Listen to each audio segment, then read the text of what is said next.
Мен 1975 жылы қараша айының 13 жұлдызында Жамбыл облысы Меркі ауданы, бұрынғы Нововоскресеновка ауылы, қазіргі Андас Батыр деп аталатын ауылда дүниеге келдім.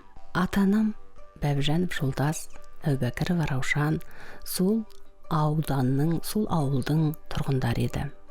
1979 жылы біздер жанұямызбен Ағарал деген ауылға, бұрынғыша Красноктябрь деген Меркі ауданының бір ауылына көшіп келдік. Сол ауылда балабақшаға барып, сол ауылда мектеп бітірдім. Сол ауылда тұрып, домбыра аспабына қызығып, музыкалық мектепке бардым.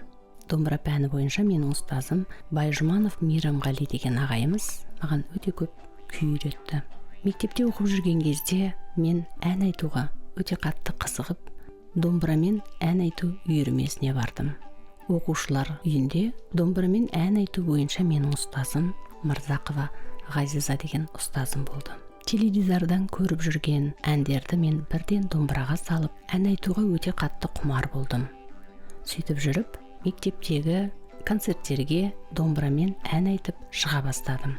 Әуелгі көңіліме алған, өте қатты жүрегіме жақын болған үлкен әншілердің бірі көрші ауданнан келіп, біздің аудандық мұражайдың залына келіп концерт қойған Қордай ауданынан келген әнші Қарлығаш Қожағазина болатын. Қарлығаш Қожағазинаның орындауында ең алғаш тыңдаған Кенен Әзірбаевтың Базар Назар деген әні. Халық әні 25 өте қатты көңіліме қонып, ең алғашқы домбыраға салып айтқан үлкен күрделі әндерімнің бірі болды.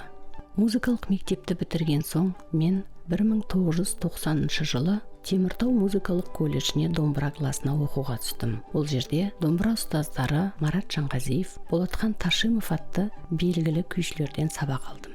1995 жылы колледжді бітірген соң Алматыға келіп, үлкен өнер жолын іздеп Құрманғазы атындағы Қазақ ұлттық консерваториясына, халық әні кафедрасына оқуға түстім. Онда белгілі әнші Бекболат Тілеухановтың класына қабылдандым. 1997 жылы 1999 жылы Құрманғазы атындағы Қазақ ұлттық консерваториясының халық әні кафедрасымен бірге қазақ музыкасының теориясы және тарихы кафедрасын қатар бітірдім. Құрманғазы атындағы Қазақ ұлттық консерваториясын бітірген соң сол кафедрада ұстаздық қызметте болдым. 1999-2001 жылдар аралығында Қазақ ұлттық ғылым академиясы Мұхтар Әуезов атындағы әдебиет және өнер институтының аспирантурасын бітірдім. Мұнда белгілі ғалымдар Болат Ишанбайұлы Қарақұлов және Қасқабасов Сейіт Асқарұлы деген ұстаздардан білім алдым.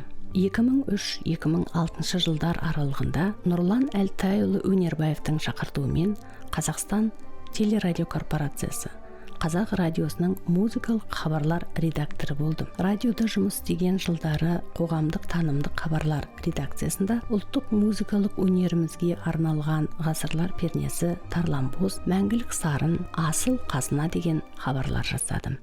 2006-2016 жылдар аралығында Петр Ильич Чайковский атындағы Алматы музыка колледжінде ұстаздық қызметте болдым. Ал 2016-2020 жылдар аралығында Темірбек Жүргенов атындағы Қазақ ұлттық өнер академиясының дәстүрлі музыкалық өнер кафедрасында ұстаздық қызмет еттім.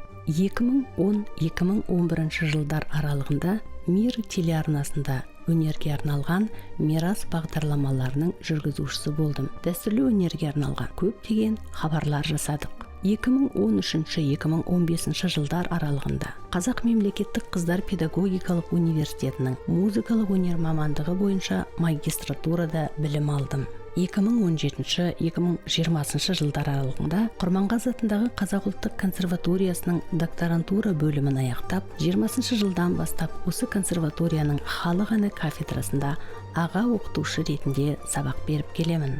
Сондай-ақ 2020 жылдан бастап Құрманғазы атындағы Қазақ ұлттық консерваториясының фольклорлық ғылыми зерттеу лабораториясының меңгерушісімін. Зерттеуші ретінде ел ішінде сирек айтылатын әндерді жинақтап, 2002 жылы Қазақтың 100 қара өлеңі, 2018 жылы Меркі өңірінің ән фольклоры музыкалық этнографиялық жинақтарды шығарып, биылғы жылы Жетісудың оңтүстік батысындағы ән фольклорының қазіргі жағдайы деген атпен монография шығардым. Таудың басында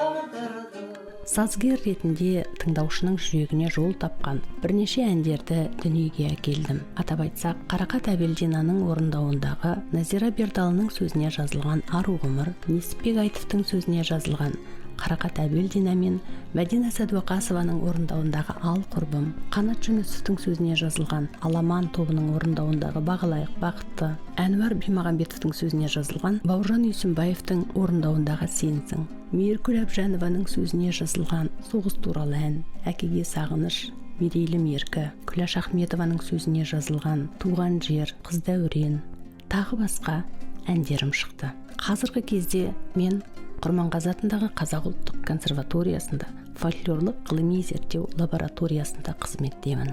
Өзім ел қатарлы балалар тәрбиелеп келемін. Олардың үлкені Уәли Петр Чайковский атындағы Алматы музыкалық колледжінің хор дирижерлау бөлімінің студенті. Кішісі Шахмади Алматыдағы нөмір 15-ші гимназияның оқушысы.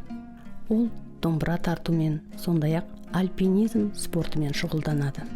Мен қазіргі кезде Құрманғазы атындағы Қазақ ұлттық консерваториясының халық әні кафедрасының оқытушысымын. Сондай-ақ фольклорлық ғылыми зерттеу лабораториясының меңгерушісі ретінде үнемі жобалармен экспедицияға шығып әншілерді жазып алумен, оларды зерттеумен айналысамын. Әнші, сазгер, зерттеуші ретінде мен толыққанды өзімнің қойған мақсаттарыма жеттім деп ойлаймын. Мен өз өміріме ризамын.